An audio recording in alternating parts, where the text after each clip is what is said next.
رزق دو قسم کا تقسیم ہوتا ہے، ایک جسمانی اور ایک روحانی۔ جسمانی رزق سے مراد ہماری خوراک جو ہم کھاتے پیتے ہیں، جو ہمیں زہری طور پر نظر آتی ہے، اور روحانی رزق سے مراد جو ہمارا دل و دماغ کا سکون ہوتا ہے، اسے روحانی رزق کہتے ہیں۔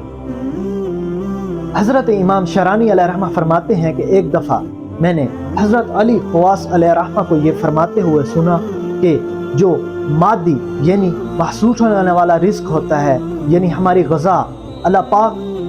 اس کو فجر کی نماز کے بعد، یعنی کہ فجر کی نماز کا وقت جب شروع ہوتا ہے اس سے لے کر طلوع آفتاب تک، یعنی سورج کے نکلنے کے 20 منٹ بعد تک تقسیم کرتا رہتا ہے۔ اور اسی طرح روحانی رزق کا جو وقت ہے، اللہ پاک نماز عصر سے لے کر نماز مغرب تک روحانی رزق تقسیم کرتا ہے۔